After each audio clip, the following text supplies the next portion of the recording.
Well, hello everybody, and welcome back to G Bear's Off-Grid Ways, a homestead in the desert on Tool Time Tuesday. And today we're going to talk about plastic welding. Okay, this big orange thing you're looking at in front of you is a Harbor Freight plastic welder unit. Well, part of it anyway. That's the resting tray and the nozzle, or the actual welding iron or welding unit. Okay, so this has got a little hole in the tip. I'll explain that in a second. And it's got a thing on here that says, caution, turn on air before plugging in the welder. Allow air to flow for 10 minutes after unplugging the welder. A failure to do this will cause damage. So, I've heated this up to make sure it was working before I had an embarrassing moment here. So, what I'm going to do is fire up the compressor in a minute. It's a quiet compressor, but it still makes a little bit of noise. You'll just have to bear with me through that. Now, this also comes with this package of plastic welding rods. And the white one, believe it or not, they've got this kind of confused. But the white one is for ABS, which is black pipe, like this. Okay? So white goes to black. Go figure. Then they have the gray one to go to PVC. Okay? And PVC is white pipe, like this. So they're backwards, so you can remember that part of it. Then the green is for polypropylene. Okay, so if you don't know what polypropylene is, you'll have to look it up on the internet.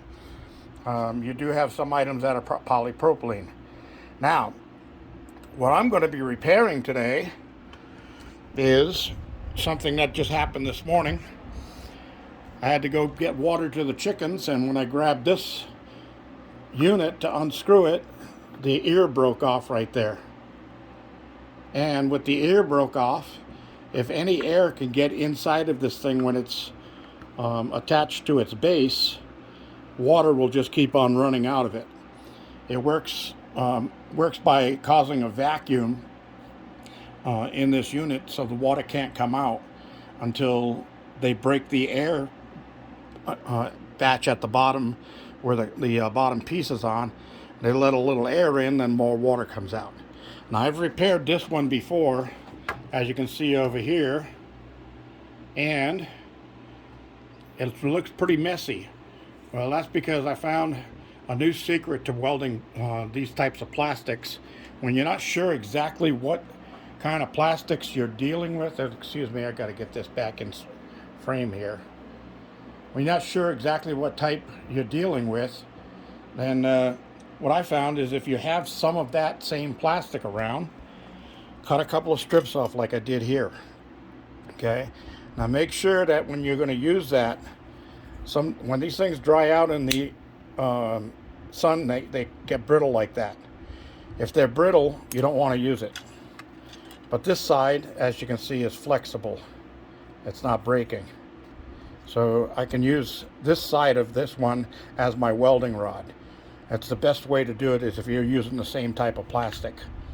And since this one came from one of these that completely split down the side, I figured that's what I'm going to be using for a welding rod today.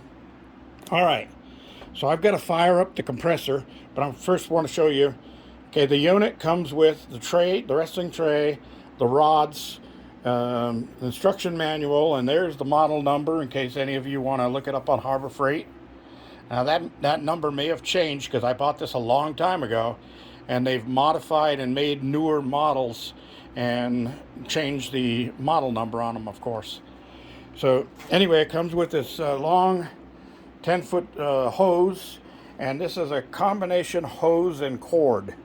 So be careful not to make a hole in it, because air flows through the hose, but the electric cord runs through there also and goes up to be plugged into an electrical outlet, which I will be plugging that in there as soon as I fire up the compressor. All right, now you want to set this thing up so it runs on All right, somewhere between 3.5 and 4 psi. It comes with its own gauge.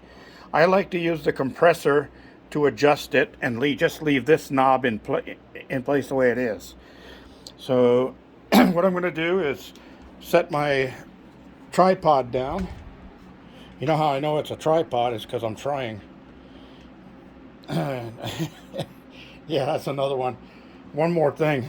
Something you want to keep on hand when you're getting ready to do this is, of course, you want to have a pair of gloves, because melted plastic is pretty hot, and if you touch it with your fingers, it'll stick to your fingers and burn the skin underneath, and then when you go to peel the plastic off, the skin comes with it. Ew. All right, then you want a bottle of this. Okay, this is HIJKLMNO. You know what that is? That's H2O. H2O. Get it? All right. All right. So I always like to have a little H2O so that I can cool down what I've been working on. So I'm going to slip a glove on here, and we're going to fire up the air compressor. All right. Well, it's not going to run yet because it's just now starting to blow air out of the nozzle. I know you probably can't hear it because I got a fan running behind me because it's 103 degrees out. Okay, there goes the air compressor. So I've got air flowing now, so I'm going to plug the heating element in to get this thing hot.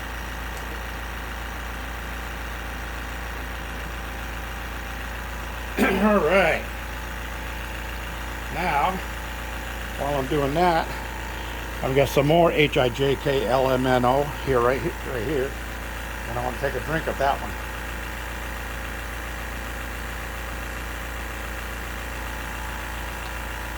Oh yeah, good stuff. All right, so we're now beginning to heat up. Now what I usually do, and I'm not doing it this time because I misplaced my no-touch thermometer, because I usually keep my no-touch thermometer here and I just point it at the tip right there every now and then and check the temperature coming off of that. But another thing you can do is take a piece of the plastic that you're going to be melting and put it like this and see if it melts it. If it's not melting it, it's not quite hot enough. But there it goes. It's just starting to liquefy now, as you can see. So that's a good sign. We'll give it just a minute or two more to get up to complete heat, because you shouldn't have to hold it there for more than a second before it starts melting plastic.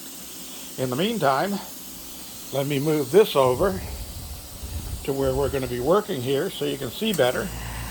And what I did was I clamped a couple of these spring clamps in my vise to hold this thing in place for me. Now what I'm going to do first is called tack welding, and let's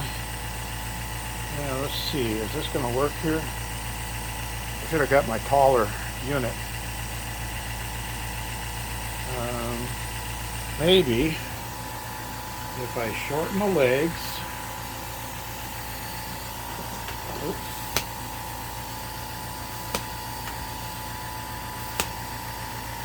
And get this up on the bench, then I could be looking down at it rather than up at it to get these a little shorter.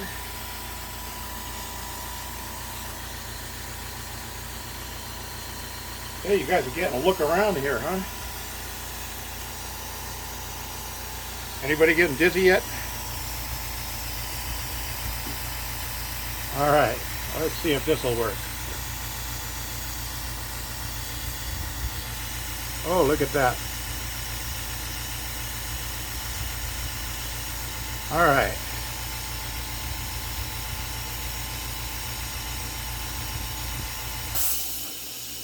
All right, I got it locked in place so it won't move around. And I'm sure we're pretty hot now. So let's get over here. What I'm going to do is place this into place where it's got to go. And then I'm going to do a little spot welding right here. And you can see how fast it starts melting.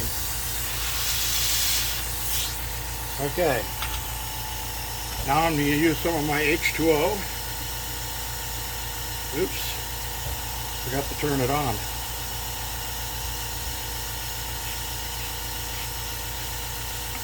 Oops. Didn't get a very good spot weld on there.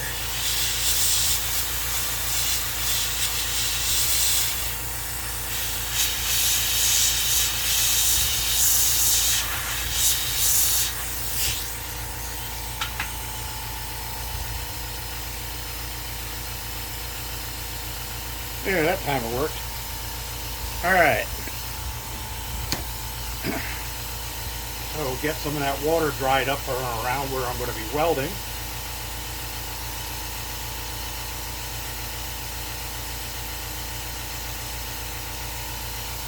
Now it wasn't too hard, was it? So we've got a little bit more to do yet. So, got my homemade welding rod here, and we're going to melt some of that into place here.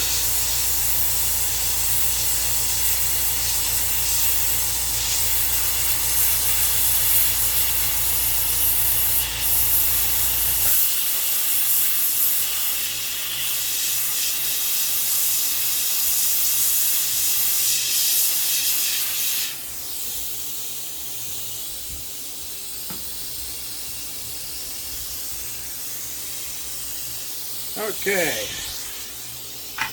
now I've got to reverse this thing around so I can see the other side. So bear with me, pun intended.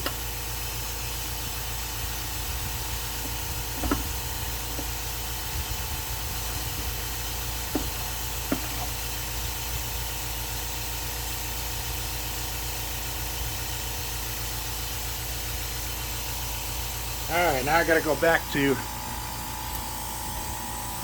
extending the legs all the way. Someday I'll have to hire a cameraman. Oh no, there is one.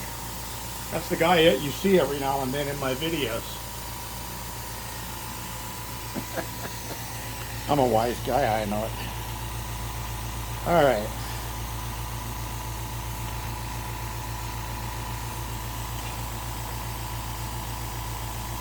Okay, so this is the one that we're working on up here. I'm going to get my welding rod and my welder.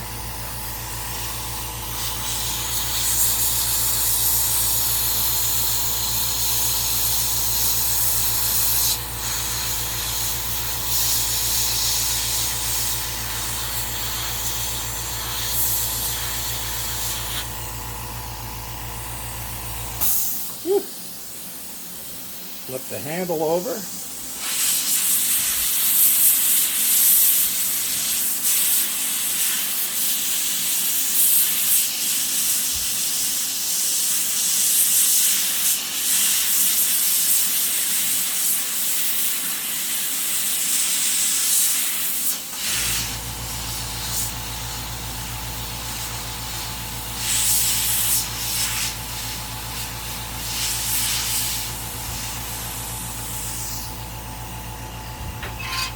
And give it a cooling.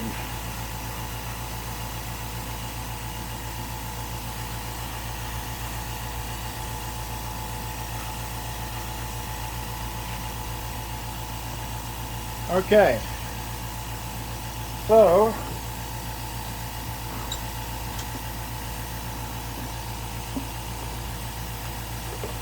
I'm going to look inside.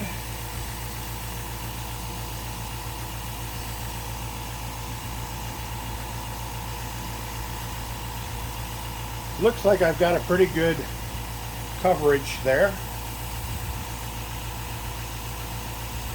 But the only way to really tell is now I have to take this and go put some water in the bottom of it and see if there's any leaks. If there's a water leak, let me get this in frame here. If there's a water leak anywhere coming out of there after I put water in it, then it's not sealed and I have to do a little bit more welding. So just hold on a second. I got to walk to the back of the garage where I've got a hose bib back here at my pump, and I can put some water in this.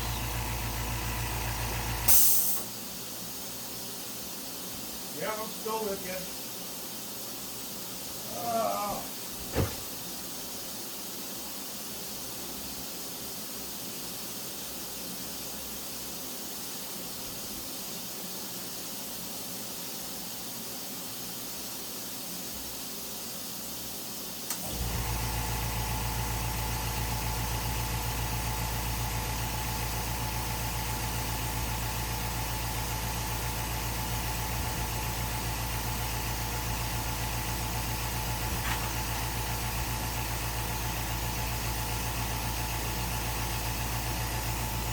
Okay, everybody, as you'll be able to see, there's water in the bottom of this, and there is no leak.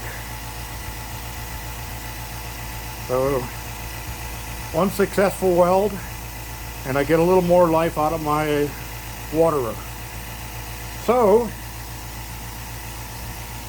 all in all, where am I going to put this?